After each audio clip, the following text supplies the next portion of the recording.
it sucks when you are thinking that you want to outsource, but then your attitude is, I can do it better myself.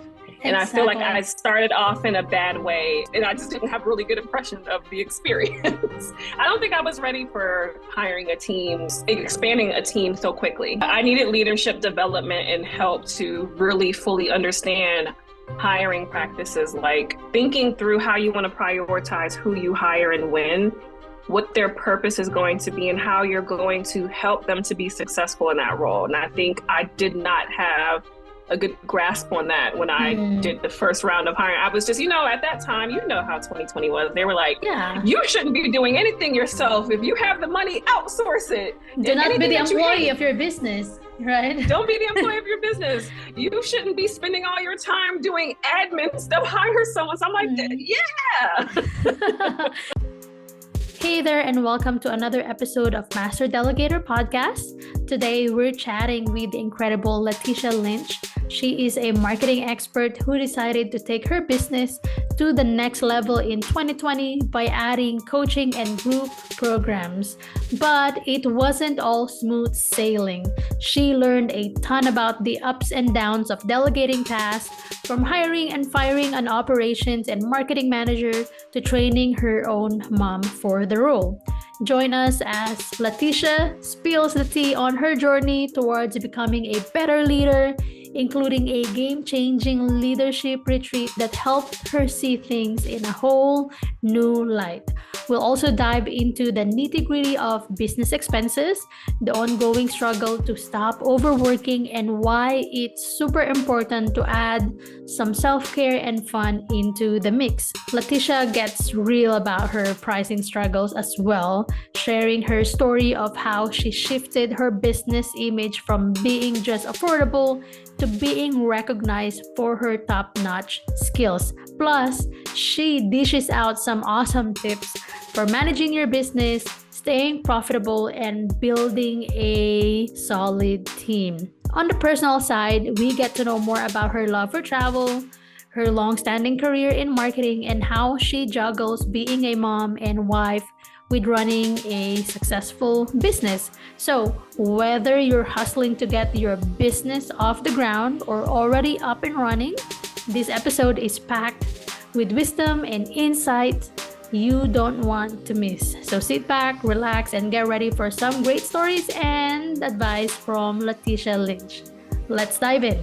Hey Latesha, welcome to the Master Delegator podcast. I'm so excited that you're here with me right now. We're talking, and I know you've been in business since 2019, and that's the year I started my business as well. So it wasn't easy because that was the year before the pandemic, right? Or I think the pandemic. Yeah, it was right before. Right before we the didn't pandemic. realize we should celebrate and travel as much as possible because we were going to be trapped in home for 2 years. Exactly. But I feel like the pandemic during that time, when we started our business, it's a blessing in disguise, because since we weren't able to travel and go out, we were so focused on building our businesses. So tell me about you. I know you own a marketing agency, and I know that you are a mom. But who is Latesha on a personal and professional level? Ooh, okay. So first of all, I got the travel bug around that time. I think in 2018, I had gone on a trip. I took my mom on a trip to a tour of Europe. It was my first time going to Europe. I had always wanted to go to France, and I was able to do that with my mom. And I was like, oh, I love traveling. Had no idea that the pandemic was going to happen. And one of the reasons why I decided to go all in on my business is because in 2019, while traveling again, I was like, oh, I'm making money while I'm traveling. This is so fun. And I was getting like payments for different things and automations. I was like, oh, this is like a real thing. I should kind of focus on it. But on a personal level, besides the travel, yes, I am a mom. My son just turned 8. I've been married to my husband for almost 6 years. We're about to go on our anniversary trip next month. Congratulations. Thank you. I am a very random person. I'm pretty sure I have ADHD, so this would explain my random activities. Like I have some skates that I'm about to take skating lessons for. I've been doing marketing since 2006, which is why I love doing this for business, although I went to college for visual communications and graphic design. So again, I do a lot of different things, but I this love it. business I absolutely love, and I love this marketing side of everything. I love it. So before you started your marketing business, were you a travel blogger or a travel content creator? Is that how you considered yourself? I had a dating blog from 2011 to 2013 that was very popular here in Atlanta. I used to get interviewed on TV and all these cool things. So I thought I could teach other people to be a blogger. So I tried to start a business in 2017 when my son would have been like around 1 year old. It was not a good idea. My husband traveled as a consultant and I was a new mom, so that was terrible. My mom and I started something called Mom Daughter Chronicles, where we were doing things around Georgia and like going on trips and chronicling it, sharing it. I had a blog for it and content. It was fun. We still have the IG account and some of the TikTok videos too. So yeah, it's pretty fun. I should have kept up with it. I might bring it back. Yeah, that's pretty cool. I mean, this is the second time that you mentioned your mom, and I know that you work together with your mom right now. She's kind of like I your did. right hand person in the business, right? So that's pretty Yeah. cool. That's She just very rare to retired. see. She just Wow. retired. She worked for me as a full-time, and she was my employee. I hired her full-time, salaried employee for 2 full years. She worked for me from 2021 through 2023. Wow, And I now love she's that. retired. Yeah. I love that. Wow. So, and then while you were doing the vlogging thing, with your mom during that time, was that your full-time job during that time, or No. did you have a full-time job? I still worked in corporate marketing at that time. I actually didn't quit my full-time job until July of 2020. So I had this business and this was going well for a while before I decided to go ahead and go all in on it and quit. Okay. All right. So you Yeah. started the marketing business in 2019, but you still had your hmm full-time job during that I time. And did. then after a year, you decided to leave your corporate job because you're probably hmm already earning enough during that time, right? I was definitely earning more than my salary. I remember hitting the first time I made like $8,000. So I was making about 5 or 6 a month. So I was like, if I can just get my business to make more than corporate, then I'm definitely going to quit. And then one month I made 8,000, but it could have been a fluke. And I kept telling my husband I want to quit my job, and he was like, "Do not do that until you're replacing your salary for at least Right. a year," because he's a practical human being and I'm not. And so the next month I made like $16,000. I was like, I'm quitting, and I quit. I was like, that's crazy. I made so much. I would never make that in corporate. I could not for another two decades. So I quit. I was like, what's the point? Yeah, if That's you all can it do took your own was thing. a 5-figure month was all it took for me to be like, bye job. So I quit Yeah. immediately. Yeah. When Yeah. you were younger, did you ever think that you were going to be an entrepreneur? I have a cute story about that. I used to do acting. I was an only child at home. My brother's 11 years older than me, so he was never home when I was at an age where I can remember him. And my parents had a camcorder, so they used to let me, make little videos all day, basically just recording myself playing by myself. Mhm. And I had a cousin that would come visit, and we would dress up. And one day they were like, "Oh, dress up like what you want to be when you grow up." And my lunchbox, because I was very much a nerd all my life, was shaped like a briefcase because those were cool. My dad had a briefcase. I thought really serious business people all carried them. And so I had my little lunchbox, and on video, I had a little suit on, and I was like, I'm going to be a businesswoman. That's all I kept saying. And so I feel like on some level, I didn't know it was called entrepreneur, but I thought I would be a businesswoman, and I'm technically a businesswoman. Yeah. So do you have your own suitcase now? Are you going around with I do. Well, your we bag? don't use Your briefcases, but this is like a briefcase, yeah. dream of mine. I wish. I really wanted one. I thought that meant you were serious business. Isn't it funny that we just all work from home? Right, We don't need exactly. this briefcase or like a power. I do love blazers. I still wear those all the time. I love the suit look, but no briefcase. Yeah, yeah. Wow, that's an interesting story. And then when you started your business in 2019, like what were the struggles that you had to deal with, and how were you able to overcome them? I think one of the biggest struggles is at that time I was definitely underpricing. So when I first started the Mm, business, I did a combination of design from my college background, my degree, and then marketing. So I was running people's social media, running their ads. And I was like, I was making okay money, like maybe getting like an extra $1,000, $2,000 a month, which was great because that was right. exciting over my salary. Mm-hmm. But I was thinking, first of all, I was getting very annoyed and frustrated. You know how you kind of, as a service provider, you start to resent clients for the amount of work you're doing based on the pay that you're getting at some point. Like if you're Right. being honest, you're thinking, man, you're emailing me all the time and making all these complaints and all Uh-huh. these edits. It's costing you $200. Please just leave me alone. Yeah. And so I think I realized that I needed to work on my branding. And it was a comment that one of my clients who kept referring people to me, she said, oh, I just referred someone else to you. I told her that you were so affordable. And when she said that, I have been working with her for like months and doing so much great work. And I have some of her clients and they loved it. And I was like, the thing that you referred me based on was my affordability. That's so weird. And it kind of made me a little mad. Like I am determined to make my brand better. So I think one of the first biggest struggles was just being better at branding myself, like bringing my brand to look and be taken seriously. So I did a full rebrand and I actually did some continuing education. I took my first course from a coach that taught me how to expand my services. It taught me how to do like brand strategy and different things to add to my design work. So it was the first way that I elevated my business and I was able to increase my prices coming into January of 2020. Wow.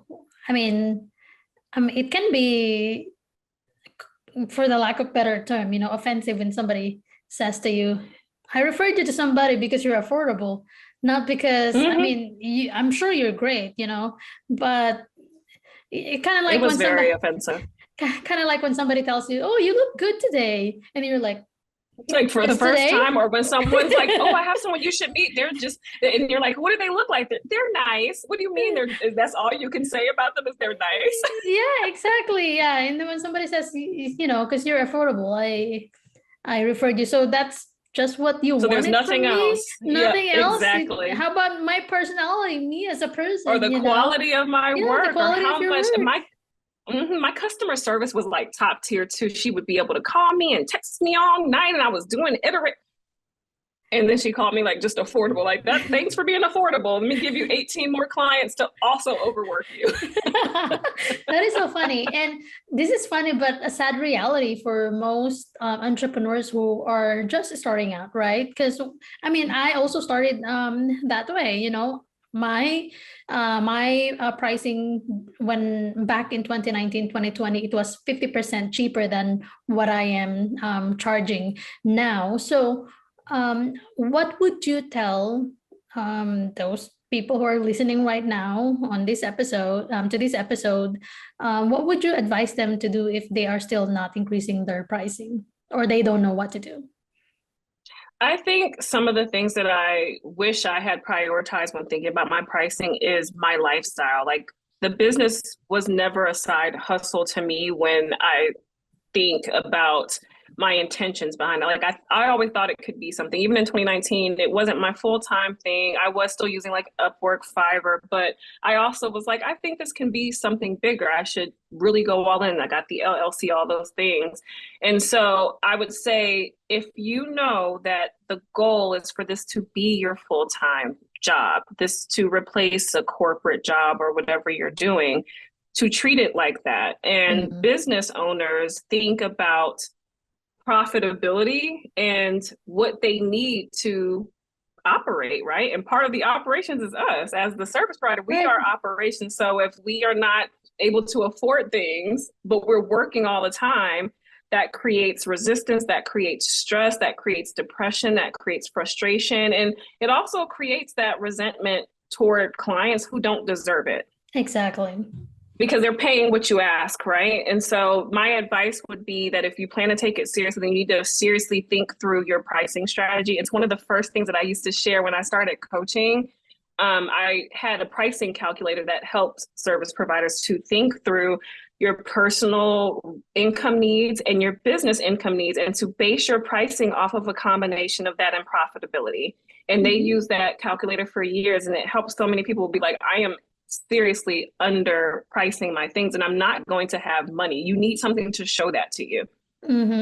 I love that. Is that a freebie on your website currently, or is that something It that is they have not to? technically, no, it's not technically a freebie on my site because it just doesn't align necessarily with what I used to coach. So if I were still doing the full-time coaching, I would have had it, but I do still have it. I have a automation in my Instagram where if someone asks me for the price thing, I have a quick response. You can set those quick replies, and Yeah. and if I type in price, it will give them the link to it's like images of the slides where I tell them the calculation and everything. Yeah. Okay, cool. To those who need a pricing I'll give it calculator, to you. go to your, Yeah.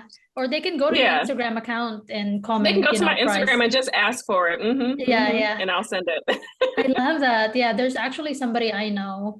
She just started her own agency, and she was charging so small, and to the point where she's not even getting anything from what she's delivering to the client because she's hiring other people to do the work as well.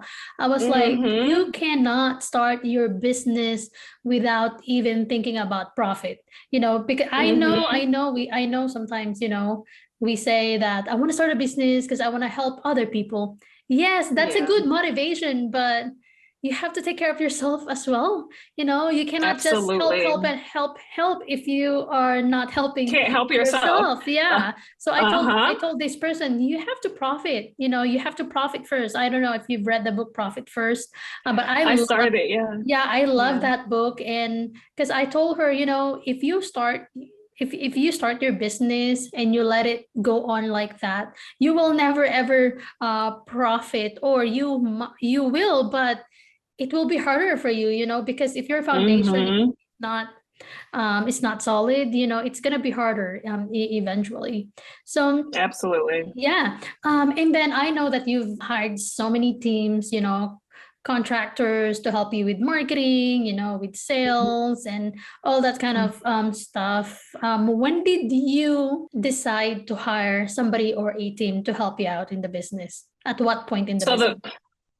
The first time I did that was in 2020. So in 2020, my business really took off. That first full year of doing it, it really took off to the point where I was still offering services. I was still doing my website design brand service. And then I still was doing marketing, but it was coaching. So now I had a bunch of coaching clients. I ended up creating a coaching program. So now I had a group program and then design.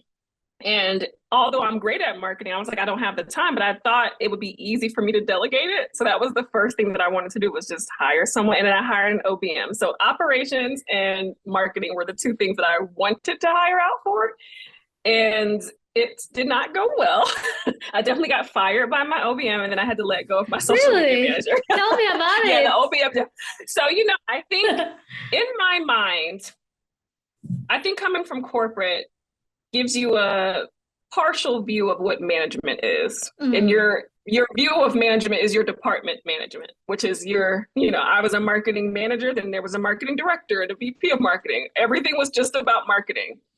It's different when you're managing other departments and other people's responsibilities. So essentially, I thought that they could just come in and I would just have these meetings and tell them what to do and they would be good.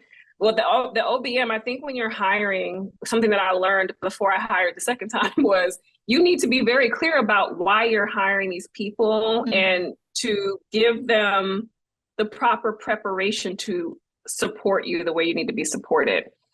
And I think part of the issue is, as a service provider starting a business, you are trying so desperately to not lose your clients. I think on her end, she did not want to lose me as a client. So everything I asked for, even if it was like the day of, she would agree to.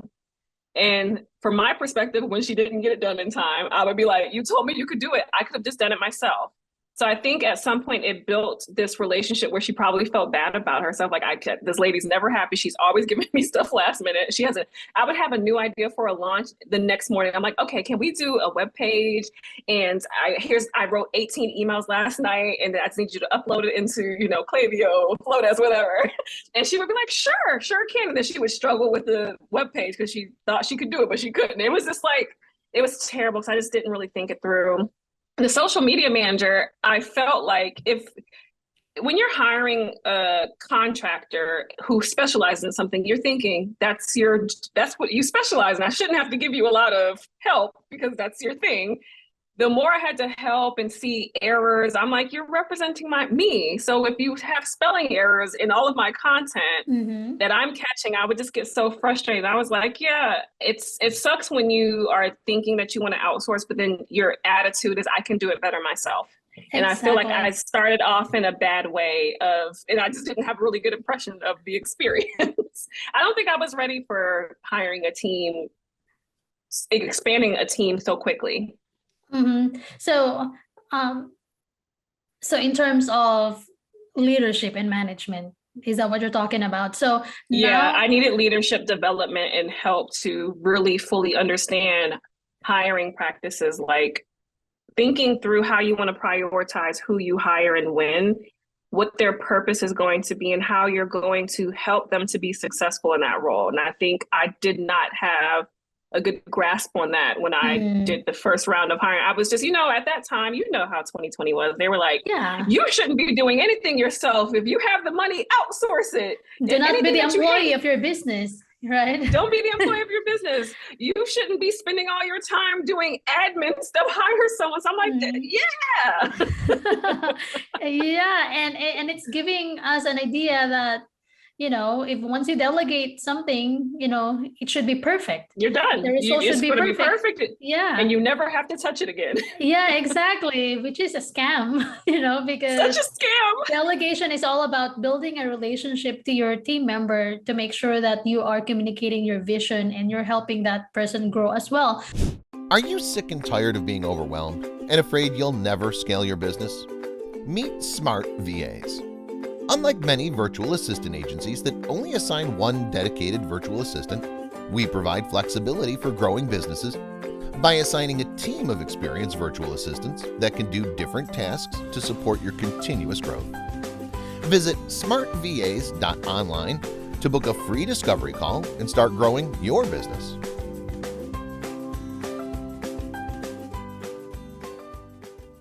So what did you do differently during the second time you hired people to help you in the business? You would think I did a lot differently. So one of the biggest things that I did do differently was prep the training. So I knew that I wanted to hire my mom. We discussed it well before she started. So we would have been discussing it maybe December 2020. She started in March 2021. In that time, she would come over after work and we would do some side-by-sides, and I was kind of showing her what I want her to do. And we agreed that she would be like an OBM, and I thought she could do that. And so I did all the training. I had training videos, SOPs. I was very clear on my processes, what she was going to do, what her role would be. And I did have a whole thing ready. And then I sat with her for like the first 2 weeks of work, and we worked side by side to make sure she understood things and could do it. I also bought a training program for her, like an OBM course or program, so that she could go through that. Because I knew she didn't have that background. I did not know that my mom was like, she said, oh, I was a terrible student in school. I needed so much help. I was like, wait. So the videos were hard for her to follow, and the SOPs were hard because she still would ask me questions. So again, I misunderstood and assumed that if I gave you this training, I thought what was my error was improper training and SOPs, and because that's what they tell you. The ops people are like, if you just give them workflows and SOPs, your team will be set up for success. No, they're not. And so that didn't start off well. However, I recognized that I was not a good leader. And so in August of that same year, which would have been 2021, I paid for a retreat, a business retreat. And she was a leadership coach. And I got a good impression of her and got to meet her. I told them about my mom and how I wanted to fire her. I wanted to fire my mom. And she was like, you're the problem. I was like, what are you mean? But it was true. And it was like a couple. One of the attendees was a mindset coach who's also my friend. So they were really like telling me about myself, like your mindset's mad and you're a bad leader. I was like, but I said, you're right. And so I got leadership training was one of the first big moves. It's like, get leadership training. You can't just drop some trainings and SOPs and workflows and then that's it. I wasn't very patient with her. So I'm like, I would be like, I'll just do it. Never mind. I've sat here, I've repeated, watched the video, read the SLP, mom, go through the workflow. Yeah. It's like, read the SOP. Don't ever ask me questions. Just read Don't the SOP. ever ask me a there. question. Yeah. Why are you asking me for help? I did my job. That is so funny. I promise I got better, y'all. I promise I got better, y'all. I'm sure. Yeah. So what have you learned during the leadership retreat?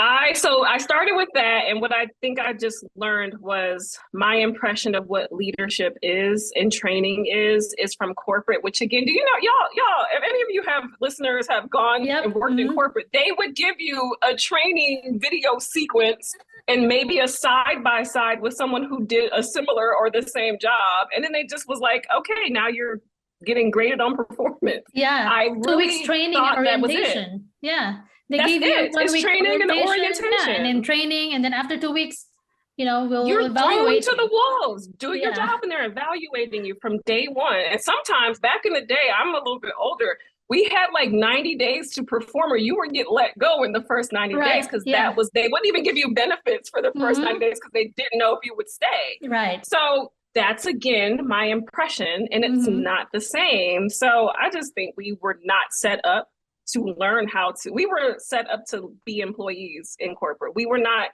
set up to maybe manage one day or work our way up. They did not, the school doesn't teach you how to lead. I don't think that we are ever prepped to lead, especially if you start a business and you don't have an entrepreneurship background. My parents, I don't have family members that are close to me that have this. I don't know if you have that for yourself. I didn't know any entrepreneurs before I started my business. Right. Yeah, that's true. And employees, they were taught to just follow orders from their bosses, right? So now that if you're a boss now, your mindset is that your employees, your team members should just follow you. Yeah. Wow. Well, I'm glad you attended the leadership retreat, and I'm sure you're a better delegator and a leader now. It helps. And I'm glad that you are very honest and you're accountable with other people as well. Because you struck me as a type A person. Are you a type A person? Would you consider? I am also a type A person, and for type A people, it's hard for us to get feedback. Especially if it's a very personal feedback about yourself, like, oh, you're not a good leader, you don't know how to do this, blah, blah, blah. So that's really hard to swallow, but we just have to suck it up, right? Because we know that we need those feedback to improve ourselves. Self-awareness really is key. So you were self-aware. Definitely self-aware. And so she stayed on them. We did work it out. That retreat helped. I hired that leadership coach long-term. So I worked with her in her 6th month. And that time is when I started hiring other people. So 2021, December, I hired the salesperson. So this person was going to essentially do my engagement from Instagram, which was my main marketing platform. And she engaged on my behalf. That relationship went really well. I knew exactly what she was going to do. She was very much, this is my job. I'm good at this. Here are updates. We had a great relationship. But I knew that the next hire needed to be an OBM for real this time. So the OBM came in and she started helping to manage the team. And I think that when you can become a leader, but also trust your team to handle the things that you are entrusting them with, they perform better. So I feel like hiring an OBM who had experience and then also allowing her to do her job without trying to micromanage or control it, it was like a partnership that allowed me to hire so many more people. So then I hired someone to do Pinterest. I had an email person. I had a bunch of people. I had a Pinterest person, an email person. At some point I had an ads person. It was wonderful because again, I was just like, I don't feel like doing any of that. Yeah. And she helped me manage all of those people. But I feel like the relationship with my mom got so much better. As far as an employee, we have a great relationship personally. Yeah. But as my employee, she said that after that coaching, you got so much better. She stayed on for 2 years. So we survived 2021. That's sweet. And I was able to expand and have more people helping me. And I had enough revenue coming into my business to be able to afford that. So it was just really nice. That's good to know. And so you've hired different people for different skill sets.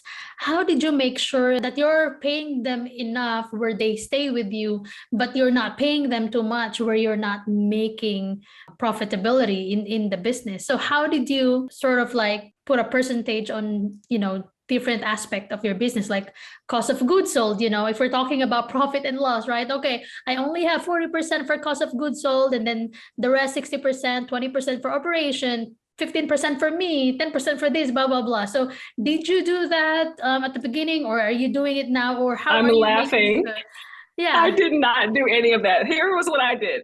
I said, Okay. you have to pay these people this amount. You need this to operate your business. You have to make significantly more if you want to hire all these people. Mm-hmm. So literally, my plan was make a lot of money. That was the plan. Because common sense, I may not have looked at percentages, but I knew if I want to stay in business and keep these people long term, I am going to, if your desire is to outsource and hire and not do and be working in the business, then you have to have a business that can afford to hire those Right. people. I believe in paying fair wages. Don't tell me that you're going to save me billions of dollars by charging someone $7 a month. Like, all that stuff is very creepy to me. So whatever they charge is what I paid. I paid full price, but I knew if you're going to get these quality people, it's going to cost you quality money. So my business literally had to make $30,000 a month in order for me to afford, because each one of them would be 1,500, 2,000, whatever it was. I mean, that adds up, plus my salary. I was on salary. My mom was on salary. The rest were contractors, but contractors are expensive and they deserve to be paid properly. But the goal was you have to be able to make that money to maintain them. Exactly. So even though you really did not, sit down and like calculate the percentage for each person, but you had it in your brain, you calculated. And I had an accountant. You had an accountant. I had a CFO. That was one of the, I also had an accountant, and I had her from 2020 because I was like, oh, I'm making too much. I definitely need a tax and accountant. So I had a CFO for my business from the beginning. And that person definitely looked, every month we looked at cash flow. She looked at the profit margins, and then we would have our meeting every month to go through it. So there was definitely a financial professional on the team.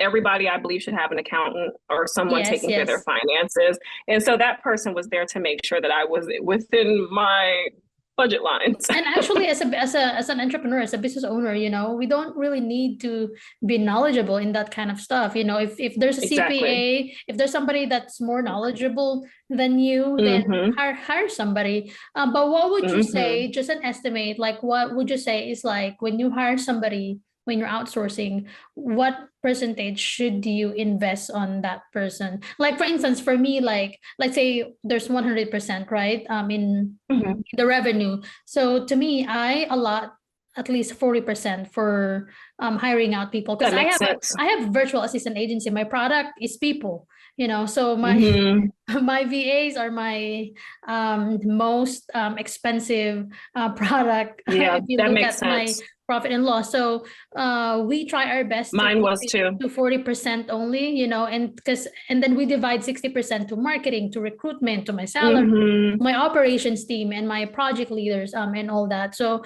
would you say it's the same thing with you, or do you have a different calculation? Definitely. Mine would have been a third of what I was spending was going to like the team. So 33%. So we're pretty much spot on. For sure. That's good.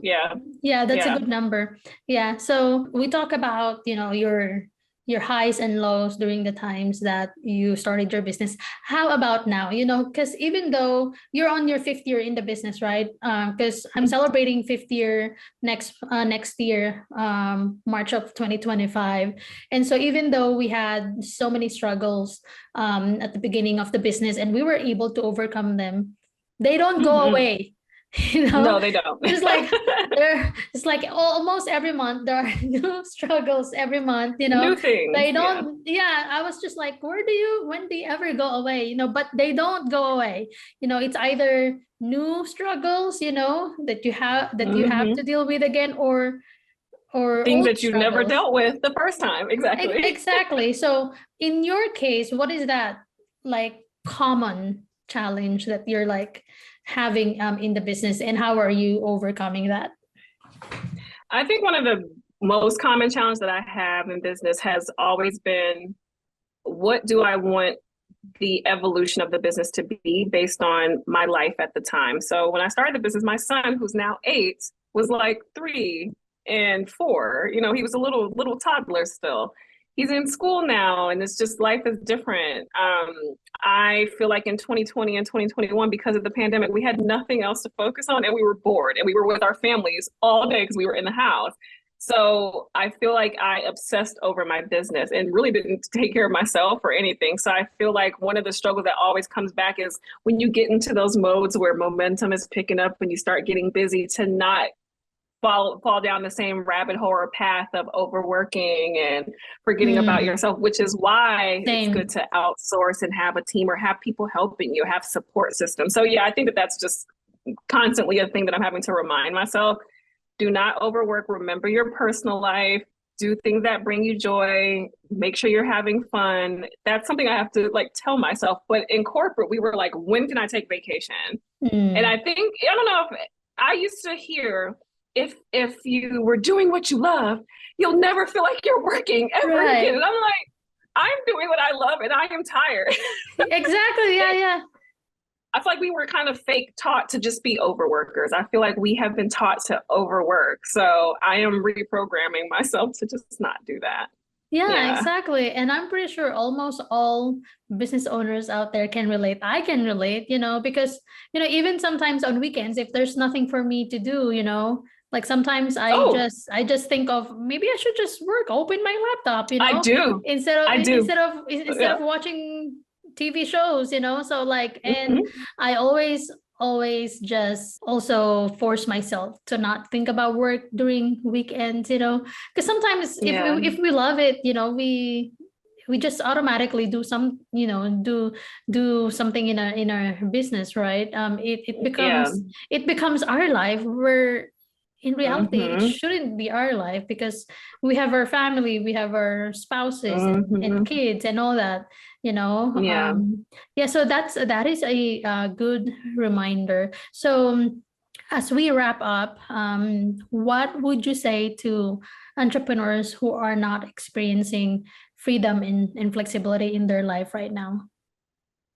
I definitely would say that if I felt like I wasn't experiencing freedom or flexibility, that I would really reflect on what I want my business to be and what is it going to take for me to get there, right? So if it is a team, then who are you going to prioritize, and how much are they going to relieve the stress and the issues that you currently have for yourself and in your business? And also remember that you want to think for the long term and not just the current present situation. I think it's very easy to focus on just right now's frustration, but think about what this is leading to and what you ultimately really want, and shape your business around that. I wish that that's what I had done in the beginning, is shape my business around really the life that I expected to have because of it, which is not something crazy like I'm never working, I'm on the beach. Like I didn't have any of that, just normal things that I think we genuinely want to shape our business to allow us to have that and experience it. I love that. You really got to know what you want at the beginning, right? Yeah. I love it. All right. So this is your time to shine. Where can people find you online, and how can you help them, and who do you help? You can find me online. Everything is Her Marketing Coach. I am there on YouTube. Instagram is my favorite. So if you want to DM and say hi or follow, I'm there. My website is hermarketingcoach.com. I do have a podcast called The Revolutionary CEO, where I share stories and just these kinds of stories about business and motherhood and all that. And I help service providers and coaches specifically to adapt and adjust their marketing to work for their life. So that's my specialty. Specifically, I love content strategy. So adaptable, flexible marketing and content strategy. Awesome. Thank you so much for your time today, Latesha. I enjoyed our conversation. I love the honesty, the authenticity. Yeah. Yeah. Thanks for having me. You're welcome.